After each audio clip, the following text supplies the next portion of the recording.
Ma première sensation de liberté m'arrive avec mon cadeau de Noël. J'ai 6 ans, il neige dehors. Je l'ai rêvé très fort et mes yeux pétillent lorsque je la vois pour la première fois. Elle est toute fine et bleue, ma première bicyclette. J'imagine déjà le monde que je vais découvrir, ayant l'impression de réellement grandir. Le montage de la bicyclette est bien long et je m'impatiente. J'ai hâte d'apprendre à pédaler. Enfin, le moment arrive où je peux m'asseoir dessus et coordonner mes pieds, et m'équilibrer dessus, et avancer, Mais que se passe-t-il? Je n'arrive pas à rouler. Le pédalier est bloqué. Le monde s'écroule. Mais pourquoi ne roule-t-elle pas? Je suis désespérée d'avoir reçu un si joli cadeau qui ne fonctionne pas. Ce Noël qui m'a donné tant d'espoir me rend triste. Je suis toujours au même endroit, sans pouvoir avancer comme je l'ai tant espéré. Pour seule consolation, en attendant la réparation de ma future liberté, je ne peux qu'apprécier les premiers pas de ma cousine qui, sur son beau vélo blanc, roule avec fluidité dans la cave qui, pour l'occasion, est devenue un circuit d'apprentissage pour conduite à vélo. Pendant que la neige recouvre le paysage de son manteau blanc à l'extérieur. Après quelques réparations, mon père a tant bien qu'elle mal réussi à la rendre utilisable. Je prends mon élan et pédale fortement pour enfin découvrir l'équilibre qui me fait avancer. Je me vois sourire et puis rire et chanter en avançant sur cette route imaginaire. Heureuse je suis de tant de liberté. J'oublie même les efforts que je dois faire pour avancer. Roule, roule, roule, petite bicyclette. Je m'essouffle, je ralentis. Que c'est bien fatigant la liberté. Mais je ne me laisse pas abattre. Le printemps arrive. Je tombe sur le gravier. Je me relève. Je retombe sur les orties. Ouf. Remonte sur ma bicyclette et petit à petit, je trouve mon équilibre. Et sur les routes et chemins de quartier, je découvre les maisons, les jardins et ces parfums de roses, de glycine, d'acacia et de lilas. Plus loin, c'est vers la forêt voisine que l'odeur des mousses, de bois des arbres et crottin de cheval me remonte les narines. Plus tard, c'est en bande de cousins, cousines, voisins, voisines que l'on fait des virées dans tout le quartier. Par la suite, la petite bicyclette bleue, mal fabriquée, se transforme en vélo rouge et me conduit vers l'école, le collège et le lycée. Lorsqu'elle m'emmène à quelques fêtes un peu trop arrosées, c'est moi qui la ramène à bon port, marchant à ses côtés, de peur que si je ne la monte, elle ne me fasse tomber. Aujourd'hui encore, je continue de rouler et d'avancer en gardant dans ma tête une sensation de liberté grâce à ma bicyclette.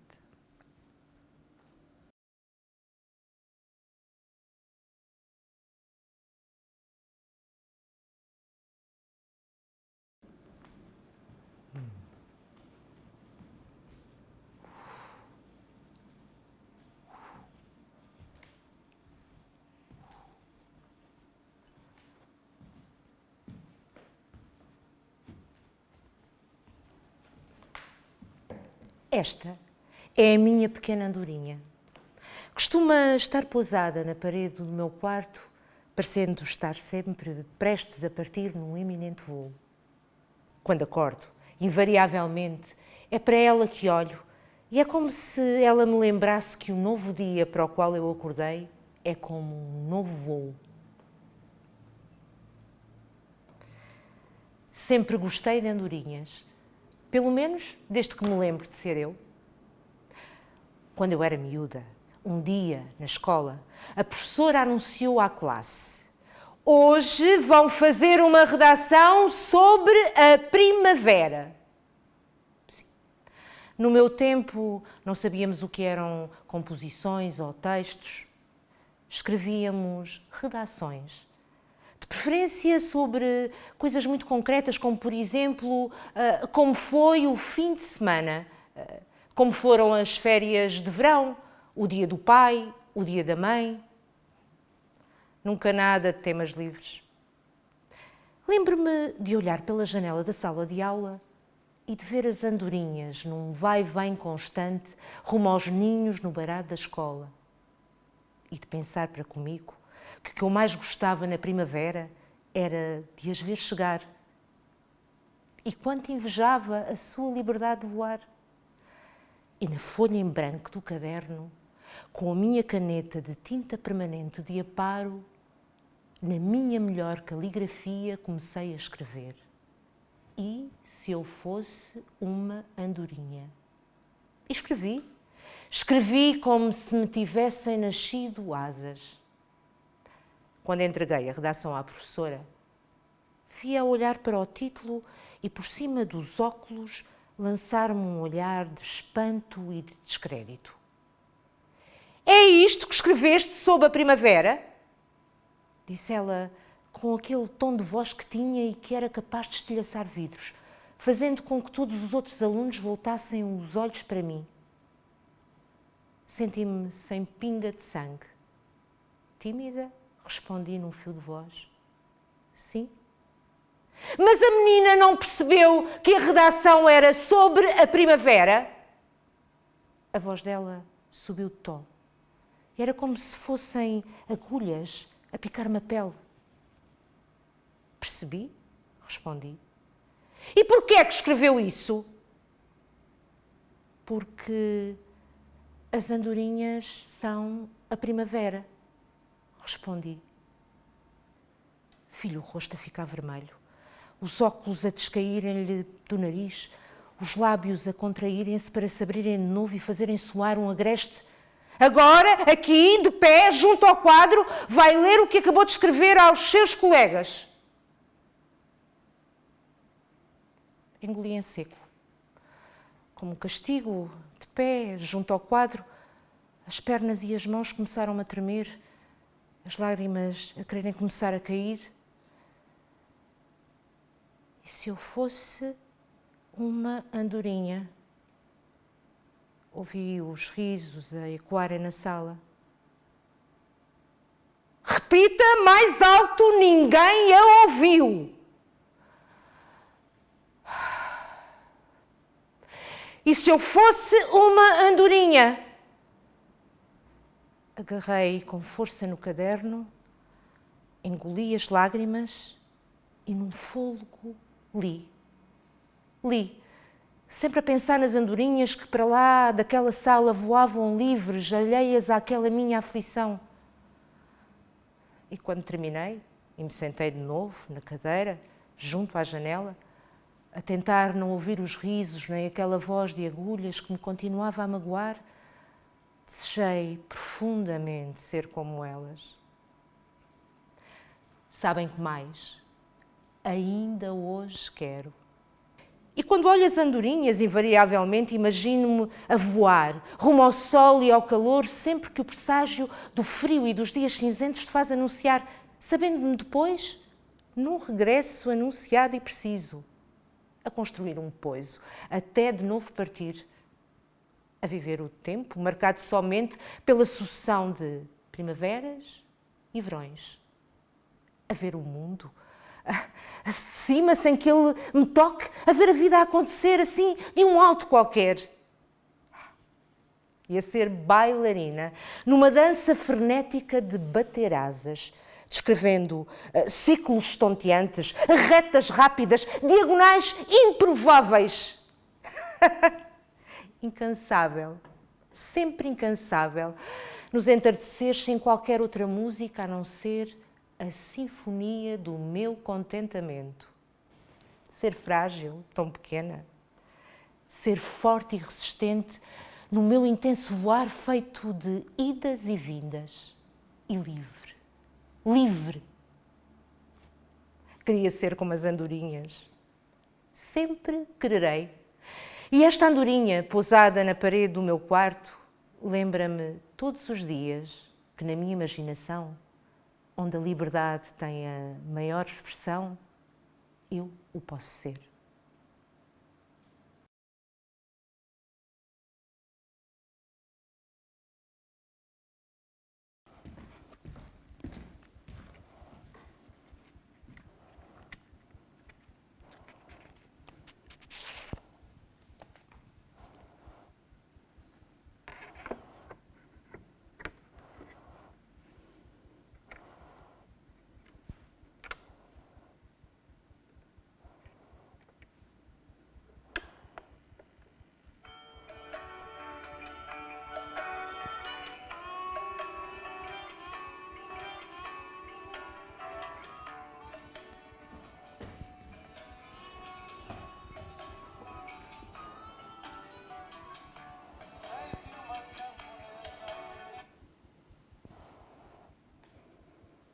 Era sempre naquele dia.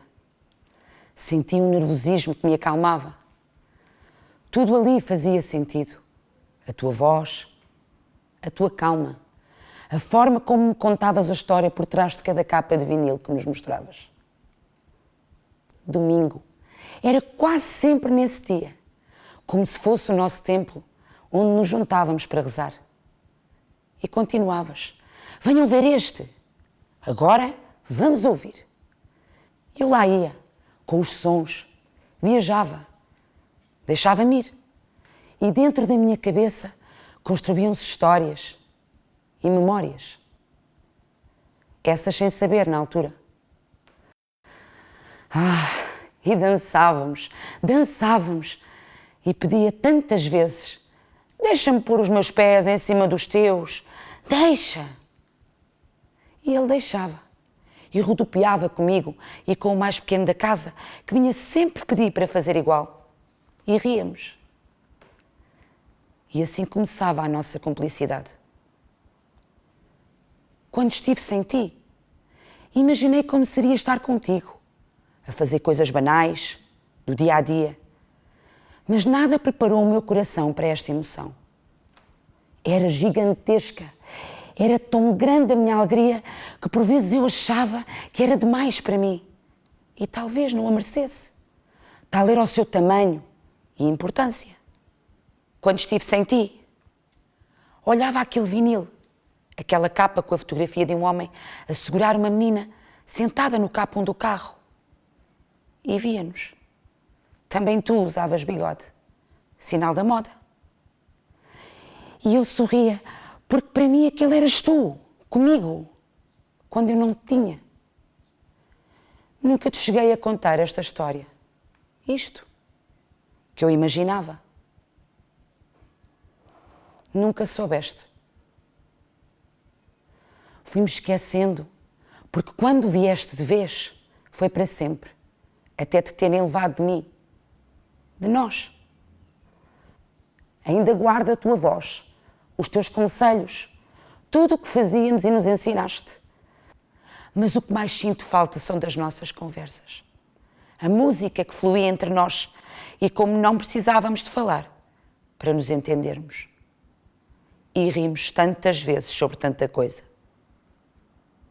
Cúmplices. Agora somos menos um bocadinho. Rimos menos um bocadinho. Mas as músicas, essas, vão sempre tocar. Pois o que me deixaste vale mais do que um disco de ouro. E tu serás sempre o meu rockstar.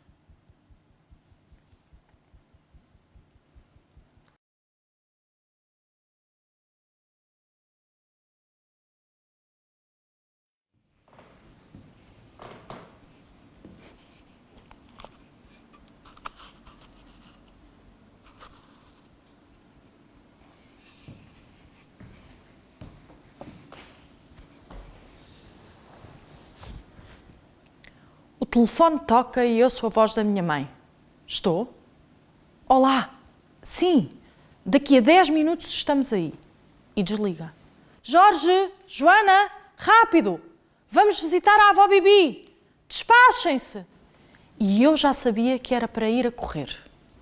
Na altura não percebia porque é que era sempre uma correria ir visitar a minha avó, a mãe do meu pai. Pensava que talvez fosse porque o meu pai tinha morrido e ela ficasse triste. Num ápice saímos de casa e percorríamos as 2 ruas que separavam as 2 casas, distância que para as minhas pequenas pernas parecia bastante grande. Recordo o cheiro a café que emanava da pastelaria do resto do chão. De passar na loja de pijamas da montra dos periquitos, eu é que lhe chamava assim, pois tinha dezenas de periquitos verdadeiros na montra, que eu adorava. Seguíamos o passeio e lá estava o Vale do Rio, com os enormes sacos de repousados à porta. Mas nada disso era importante. Íamos ver a avó e era a correr. À medida que nos aproximávamos, eu sentia um entusiasmo crescente. A porta da rua abria e, ao subir a escada, reconhecia o cheiro a tabaco tão característico daquele local. Ao chegar, a minha avó Bibi já estava à nossa espera. Beijos, abraços apertados, mais beijos, eram tantos. O meu irmão ia para a sala e eu ia com a minha avó para o quarto. Aquele quarto era mágico. Naquele quarto eu era princesa, rainha, fada, bailarina. Aquele foi o meu primeiro palco. Havia um tocador, com um banquinho onde cabíamos as 2 muito juntinhas, eu e a minha avó.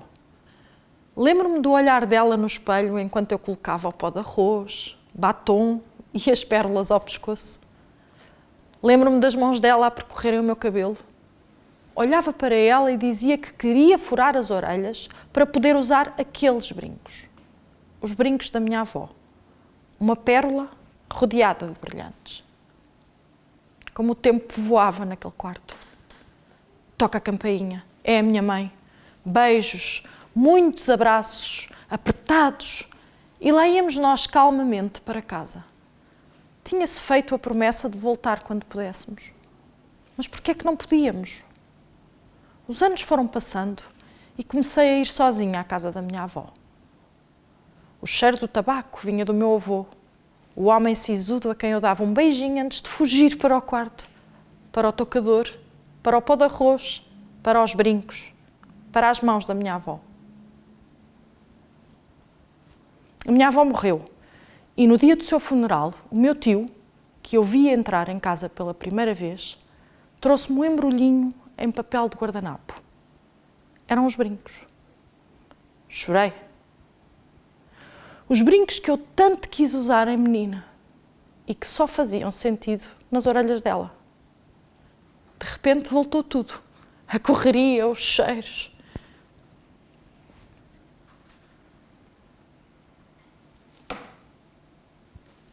Pergunto-me o que diria hoje à minha avó, de mulher para mulher.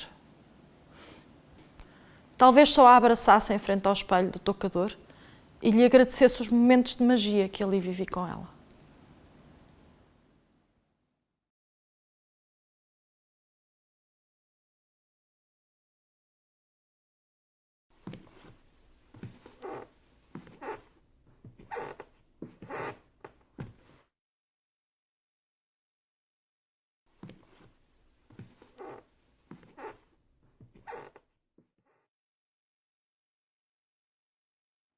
Os meus pés gostam de ser enfiados numas botas. Não são umas botas quaisquer, não. Têm de ser confortáveis e estar de acordo com o meu vestuário. Podem ser de uma só cor. Já as tive de cor laranja, verdes, castanhas, pretas, amarelas e de várias cores misturadas. Presentemente, para além do conforto que considero indispensável, tenho sempre em conta na escolha de novas botas os modelos mais atuais, como por exemplo, camel com atacadores vermelhos a condizer com a sola da mesma cor. De manhã, ao abrir o armário onde guardo o meu calçado, há sempre um par de botas que me olha de um modo especial a convidar-me a escolhê-las. São tão espertas as minhas botas. Psst, psst, olha para mim! Hoje quero andar nos teus pezinhos. Quero que me leves a ver outras paisagens, a pisar outros caminhos, a sentir outros solos. Quero sentir o cheiro das tuas piugas e a pressão dos teus dedos em mim, a encaminharem-se para a sala de aula, a passear o teu cão, a ir ao mercado. Quero sentir a minha sola no acelerador do teu carro e a ser lavada na esfregona antes de entrar em casa. Certo dia, abri a porta do armário e já ia com a ideia de escolher as minhas botas de sola e atacadores cor de laranja. Procurei e nada. Onde se meteram as botas? Remexi, tirei tudo das prateleiras e nada. Onde teriam ido parar aquelas botas? Será que teriam adquirido vida própria e teriam ido dar uma volta? Estava eu na sala a fazer umas aguarelas quando, pelo canto do olho, me pareceu ter visto uma sombra a passar. Não fiz caso e continuei a pintar. O gato estava deitado no sofá. O cão estava aos meus pés. Tranquilizei-me. Daí a pouco, de novo me pareceu ter visto a sombra passar. Deixei o que estava a fazer, levantei-me e fui à varanda buscar uma vassoura, com a qual me iria defender, nem eu sei bem de quê. Pé ante pé, analisei a sala, o corredor intermédio e o meu quarto. Ao pé da porta da rua, estaquei admirada com o que vi. As minhas botas estavam ali a rir para mim. De que se riem? Perguntei-lhes. Estamos felizes, queremos dar-te um presente. Um presente? Sim, estás a ver esta presilha, bem no alto do nosso contraforte do calcanhar? Estou.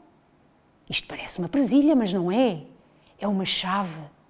Gira a chave tanto em mim como na minha irmã. Já está. Agora calça-te em nós.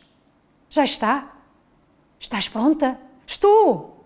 Fecha os olhos. Fechei os olhos e imediatamente fui transportada. Estava a ser levada por este mundo fora. Vi países, monumentos, rios, montanhas e prados, animais, numa vivência calma. Vi os mares e oceanos, muito límpidos, com águas translúcidas. Vi as calotes polares, bem sólidas. Vi as florestas de árvores centenárias a serem respeitadas pelo homem. Vi os ventos tranquilos a transportar o pólen das plantas. Vi o sol a beijar as flores. Vi as flores a abrirem-se aos insetos e vi os insetos a agitar os ares, tornando-os mais puros e respiráveis. Vi a chuva a cair e o verdejar dos campos. Vi os seres humanos numa roda gigante de mãos dadas a cantar o amor. Vi um bebê a nascer fruto de uma grande paixão. Vi a esperança numa nova estirpe que sabe amar e respeitar. Vi a luz, esfreguei os olhos, estremunhada, senti o foco do candeeiro da secretária nos meus olhos. Estivera a sonhar, um sonho bom e apaziguador. Sentia-me relaxada, feliz. Olhei para os meus pés. Lá estavam as botas de atacador e solas laranja. Percebi que as minhas botas podem percorrer várias estradas, correr nos campos, saltitar nas veredas, contornar obstáculos desde que eu as encaminhe. Sou eu que tenho o poder de decidir para onde vou. Sou eu que tenho a responsabilidade de fazer e percorrer o meu caminho. As escolhas são minhas, independentemente das botas que uso.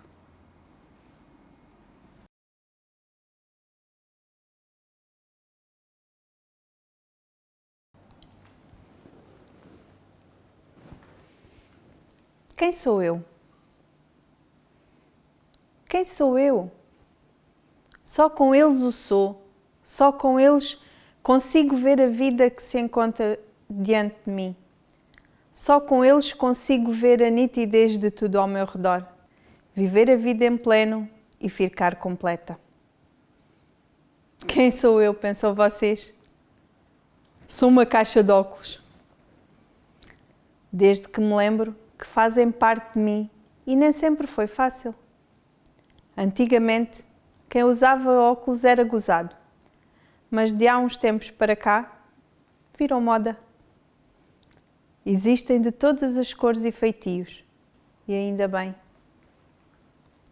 Costumo lembrar com carinho, em pequena, o dia em que ia com a minha mãe às consultas de oftalmologia, que eternamente era apelidado de meu Dr. Jorge.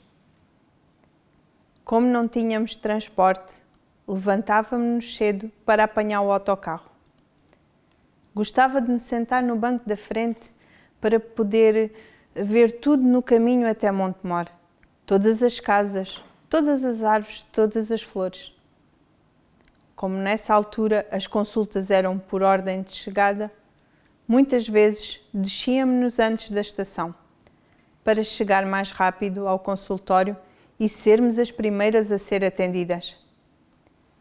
Chegadas lá, tínhamos sempre uma recepção muito calorosa por parte da assistente e do meu Dr. Jorge. Corria sempre tudo bem e terminava com a escolha das armações. Num certo ano, o médico estava doente e foi substituído por outro. Ao entrar no consultório foi o descalabro total. Ao ver uma pessoa estranha, fiz uma birra enorme, de tal modo que não fui consultada, perdi um brinco e tive que lá voltar novamente. Eu só queria o meu Dr. Jorge. Não queria aquele Dr. Mosquito, que ainda por cima tinha bigode. Passados estes anos todos, tenho saudades do meu médico e da sua assistente. Depois do falecimento dele, muitos médicos se seguiram, mas não consegui que algum tomasse o seu lugar. Ao longo destes anos tive óculos, de diversos formatos e cores, que têm dado forma e cor à vida.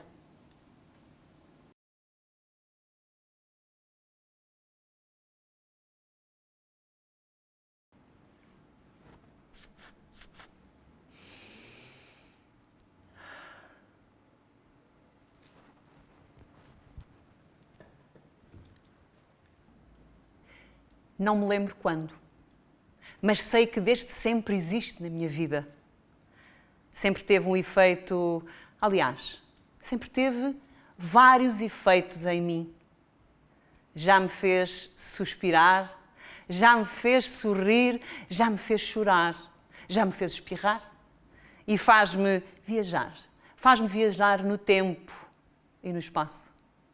Já usei vários, desde o mais leve ao mais intenso, do quente ao floral. Não me serve qualquer um. Tem que ser especial, como eu. O meu perfume. Definição de perfume. Do latim perfumare, substância que se usa para criar um cheiro agradável. Um cheiro agradável. E quando me perguntam que perfume usas, fico quieta. Faço-me de desentendida. Por segundos, passa-me pela cabeça que aquela pergunta pode ser muito mais do que uma simples pergunta. Pode querer dizer alguma coisa. Pode querer dizer tanta coisa. Era o que faltava agora, quererem saber qual é. Numa viagem ao meu mais profundo eu, fico perdida nos meus pensamentos. Afinal, o meu perfume pode dizer tanto sobre mim. Um dia, num quente mês de maio, por volta das 16h30, uma aluna minha, a Irina, disse-me: professora, cheira tão bem. Gostava de usar um perfume igual ao seu. Uau! Vocês imaginam, fazem ideia de como me senti? Completamente rendida e extasiada. Nem pensei duas vezes. Abri a minha mala e tirei de lá o meu perfume.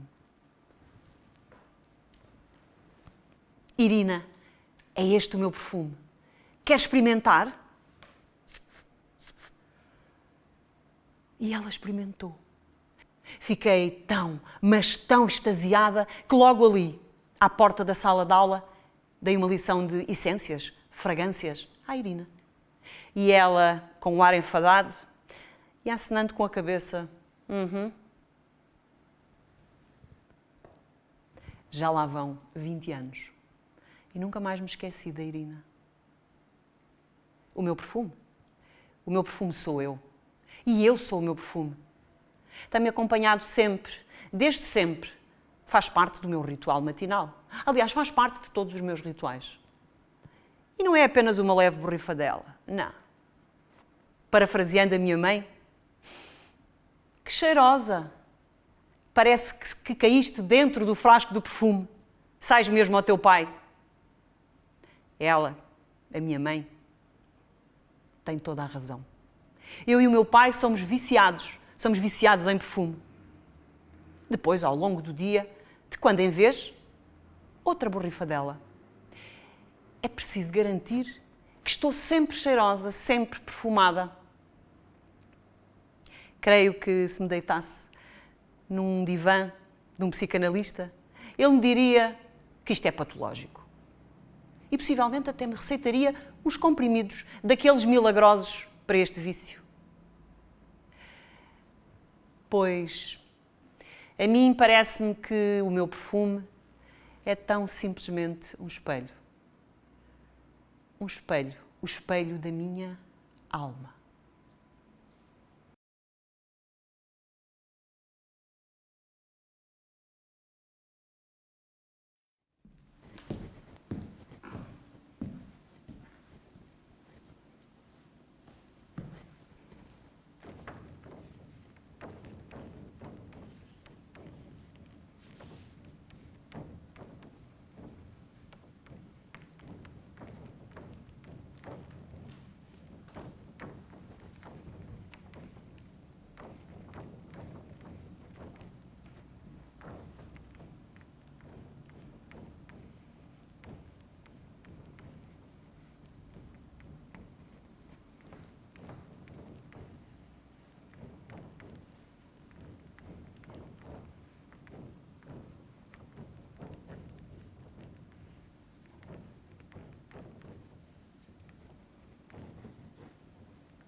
Um dos meus objetos é este elástico do cabelo.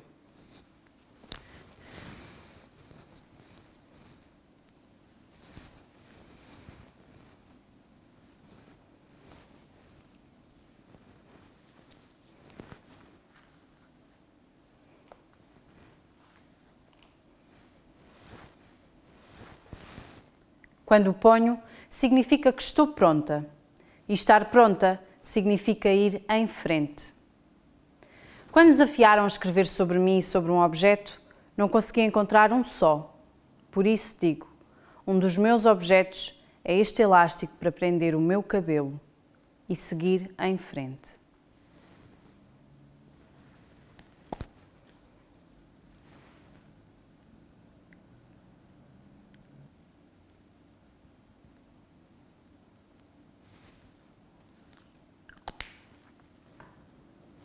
Pinto os lábios. Porque pode parecer estranho, mas para mim pintar os lábios é como se tivesse alguma espécie de poder, sabem? Como se aglomerasse todas as lutas de todas as mulheres numa tinta vermelha que tinge os meus lábios. E todos os sonhos dessas mulheres também, para que eu hoje possa, aqui, falar de mim, do que me incomoda, do que me satisfaz. Também se perguntam quem são. Eu sinto que ando quase sempre perdida e que de vez em quando me descubro, ou me encontro, como lhe quiserem chamar. Encontro-me quando bebo um café com leite de manhã quentinho. Encontro-me quando fumo um cigarro. Encontro-me quando ouço uma música que gosto, ou quando costuro. Encontro-me quando estou com alguém que gosto. Encontro-me num abraço, ou num beijo, ou numa gargalhada. E são esses encontros que eu chamo de amor. E por falar em amor, no outro dia o meu filho disse-me quando nos deitámos os dois para dormir: Mãe, dá-me a tua mão mesmo que ela esteja muito fria. E ali eu não precisei do elástico do cabelo para ficar pronta. Nem do batom. Nem me questionei quem sou e se precisava de me encontrar ou não. Não é só a minha viagem. A minha viagem não é só.